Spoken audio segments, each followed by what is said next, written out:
दोस्तों नमस्कार। कई बार हमारे पशुपालक भाइयों के साथ समस्या होती है कि उनकी 19-20 लीटर वाली जो गाय है वो पिछले ब्यात में यानी 19-20 लीटर दूध उसने पिछले ब्यात में दिया था, लेकिन इस ब्यात में पता नहीं क्या हुआ कि वो मात्र 13, 14 या 15 लीटर पे ही आ गई। तो इस समस्या का समाधान कैसे किया जाए, ये समस्या हमारे एक सब्सक्राइबर भाई ने भेजी है, जिनका नाम है ताराचंद जी। लिख रहे हैं, सर मेरी काऊ का पिछले बार 19 लीटर दूध था पर इस बार दूध 15 लीटर ही रहा है, मैं क्या करूं। देखिए ताराचंद जी, एक्चुअली अगर 19 लीटर वाली जो गाय है वो 15 लीटर पे आ गई है, इसका मतलब किसी ना किसी प्रकार का व्यवधान उसके साथ जरूर हुआ है। तो पहले तो आप ये नोट करें, क्या उसको कोई भी प्रकार की छोटी मोटी तकलीफ हुई है क्या? अगर छोटी मोटी तकलीफ हुई है तो उस तकलीफ का पूरा समाधान करवाएं तो बहुत अच्छा रहेगा। दूसरा, आपने खान पान में क्या बदलाव किया? खान पान में आपने अगर कोई बदलाव किया है तो उसे आप दूर करें। दूसरा, खान पान में बदलाव का इश्यू आता है। तीसरा, आप ये सोचें कि उसे पेट के कीड़े मारने की दवा कब दी थी। पेट के कीड़े की दवा, ये भी बहुत ही बड़ा मैटर है जिसकी तरफ आपको ध्यान करना चाहिए। ये तीनों जो छोटे छोटे मैटर थे, वैसे बड़े हैं लेकिन मैंने शुरुआत में लिए क्योंकि इजी है, सबको पता रहते हैं।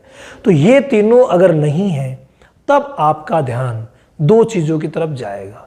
मुझे पता है कि अगर दूध कम हुआ है इसका मतलब आपने कैल्शियम और विटामिन ये तो ज़रूर दिए होंगे। ये काम आपने, मुझे लग रहा है, कर लिया आपने। ठीक है, जो कर लिए वो भी मैं लिख लेता हूँ क्योंकि ये अक्सर सब कर ही लेते हैं, कैल्शियम विटामिन।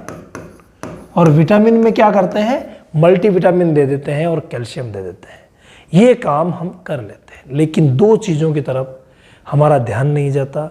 एक है कि उसके पेट में कहीं एसिडिटी या एल्कलोसिस तो नहीं हुआ है, यानी एसिडोसिस या एल्कलोसिस तो नहीं हुआ है।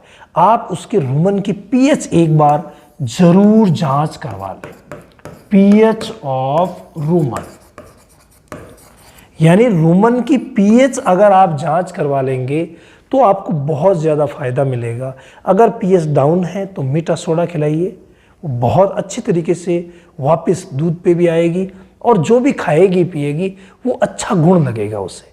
इसके अलावा अगर पीएच बढ़ गई है तो आप उसे सिरका पिलाइए, तो उससे बहुत जल्दी वो सेट पे आ जाएगी। इसके अलावा दो चीज़ें ऐसी हैं जो भी बहुत प्रभाव डालती है, और उनमें से जो पहली चीज़ है वो है आयरन। यानी अगर आयरन की कमी हो गई है, जिसे फेरस बोलते हैं, Fe, ये आयरन की कमी की तरफ ध्यान नहीं जाता किसी का। तो आयरन की कई प्रकार की सिरप मार्केट में मिलती है, जैसे सार्काफेरोल आती है, 3D रेड आती है, RBC रक्त आती है। कोई सी भी ला करके और 50 ml पर डे अगर आप देते हैं तो श्योरली धीरे धीरे करके उसका दूध जो है वो ग्रो हो जाएगा। हमें कैल्शियम देना ही है और साथ में आयरन टॉनिक भी देना है। इन दोनों के कॉम्बिनेशन से शानदार तरीके से दूध बढ़ जाएगा, लेकिन इन सभी बातों का आपको ध्यान रखना है। इसके अलावा उसे संतुलित आहार देना। हालांकि ये छोटी सी बात है जो सभी करते ही हैं। संतुलित आहार में कौन कमी रखता है? कोई कमी नहीं रखते हैं।